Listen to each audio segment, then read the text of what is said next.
সবাইকে কুর্নিশ জানাই। আজ 9ই আগস্ট 2025। আমরা এক বছর ধরে 2024 9ই আগস্টের পর থেকে রাস্তায় আছেন, আপনারা আছেন, আমরা আছি।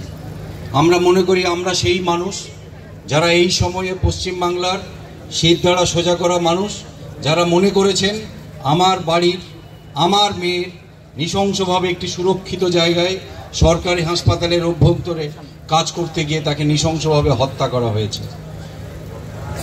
মা বাবার কথা শুনেছেন, তাদের যন্ত্রণার কথা শুনেছেন, তাদের মেয়ের ন্যায় বিচারের দাবিতে দরজায় দরজায় ঘুরছেন।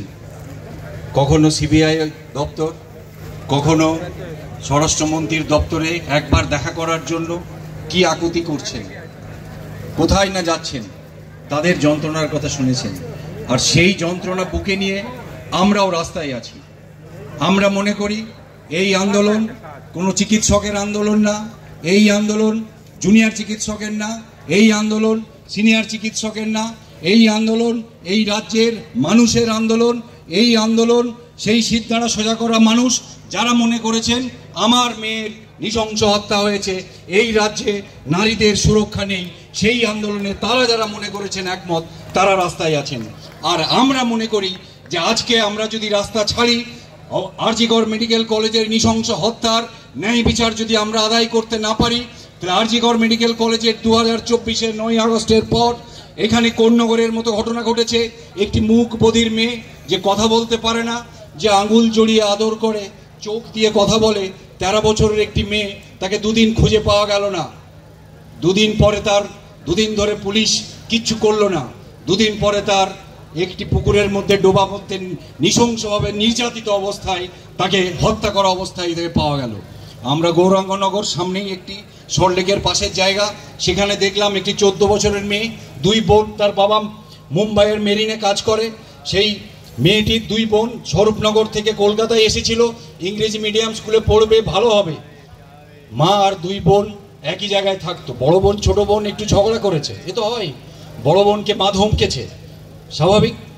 বড় বোন একটু রাগ করে বাড়ির বাইরে বেরিয়েছে। সন্ধেবেলা 7:30 পৌনে 8টা বাজে, 15 মিনিট পরেই তার মা খুঁজতে বেরিয়েছে। কিরে কোথায় গেলি? খুঁজে পাওয়া গেল না। সারা রাত তারা বাগুইহাটি থানা, নিউ টাউন থানা, এরা বলে আধার কার্ড আনুন, ওরা বলে ওই থানায় যান, এখানে যান, খুঁজে পাওয়া গেল না।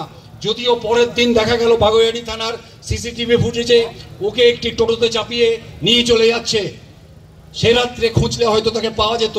পরের দিন তার নির্যাতিত অবস্থায় নৃশংসভাবে নির্যাতন করে তাকে হত্যা করার তার দেহ পাওয়া গেল পরের দিন। এই তো আমাদের রাজ্য। আমরা দেখেছি এই রাজ্যে একটি উঠোনে একটি 9 বছরের মেয়ে খেলছিল। সে রাজনীতি জানে না, দল জানে না, ধর্ম জানে না, তাকে তার বোমার আঘাতে তার বাড়ির উঠোনে নৃশংসভাবে হত্যা করা হলো।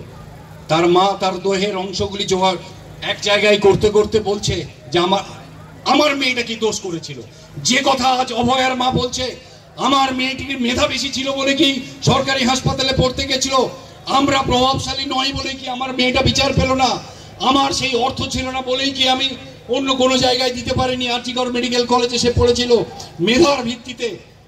আজকে আমাদের রাজ্যের মেধার মূল্য নেই। আমরা যখন দেখলাম স্বাস্থ্য ভবনের মেধার ভিত্তিতে করা কাউন্সেলিং আশফাকুল্লাহ নাইয়া, অনিকেত মাহাতো আর দেবাশিস হালদারের জন্য বদলে যায়, তখন বুঝতে পারি এ রাজ্যে মেধার কোনো মূল্য নেই। সরকার ইচ্ছা করলে যা ইচ্ছা করতে পারে, এটা প্রমাণ করতে চাইছে, প্রতিবাদীদের গলা থামাতে চাইছে। তাই এই রাজ্যে আমাদের একসাথে এক পথে লড়াই করতে হবে। আমরা একটি অদলীয় রাজনৈতিক লড়াইয়ে আছি। এটি রাজনৈতিক লড়াই, এটা দল নেই, পতাকা নেই, কিন্তু একটি রাজনৈতিক লড়াই। কারণ সকালবেলা উঠে আমরা যে পাউরুটি কিনি বা দুধ কিনি, সেখান থেকে শুরু করে কোন নিয়মে স্বাস্থ্য দপ্তর চলবে, কোন দপ্তরে কিভাবে পুলিশ চলবে, সব ঠিক হয় রাজনীতির নিয়মে। তাই আমরা চাই বা না চাই, এটি রাজনৈতিক আন্দোলন। সেই রাজনৈতিক আন্দোলন আমাদের করতেই হবে, রাজনৈতিকভাবে সচেতনভাবেই করতে হবে। কিন্তু আমাদের কোনো দল নেই, আমরা কোনো ঝান্ডা নিইনি, আমাদের একটি ঝান্ডা, জাতীয় পতাকা। সেই পতাকাকে বুকে আঁকড়ে ধরেই এই দেশে জঞ্জাল মুক্ত করার লড়াই আমাদের থাকতে হবে। তাই আগামীকাল আমরা আমাদের প্রতিবাদ থামাবার জন্য ব্যবসায়ী সমিতিকে দিয়ে মামলা করা হয়েছিল। কালীঘাটের ব্যবসায়ী সমিতি হাইকোর্টে গিয়ে বলছে আমরা যে ফল মিষ্টি নিয়ে কালীঘাটে ব্যবসা করি, জমায়েত করলে মিছিল করলে নষ্ট হয়ে যাবে। তো জাজ বললেন এটা কোনো কথাই না, প্রতিবাদ তো করবেই মানুষ, আর পুলিশের দায়িত্ব হচ্ছে আইন শৃঙ্খলা রক্ষা করার। হাইকোর্ট আমাদের প্রতিবাদের অধিকার রক্ষা করেছেন, পুলিশের দায়িত্ব সেই অধিকার রক্ষা করার জন্য আইন শৃঙ্খলা ট্রাফিক ম্যানেজ করার। তাই আগামীকাল বিকেলবেলা আমরা মিলিত হব কালীঘাট। আমরা মনে করি এই রাজ্যের এই সমস্ত কাণ্ড কারখানার দুর্নীতি, হত্যার, ধর্ষণের পেছনে যাদের মাথা আছে তাদের ওই হাজরা মোড় থেকেই সোচ্চারে বলতে হবে এই রাজ্যটা খুনি, ধর্ষক, হত্যাকারীদের এবং তাদের মদতদাতাদের নয়।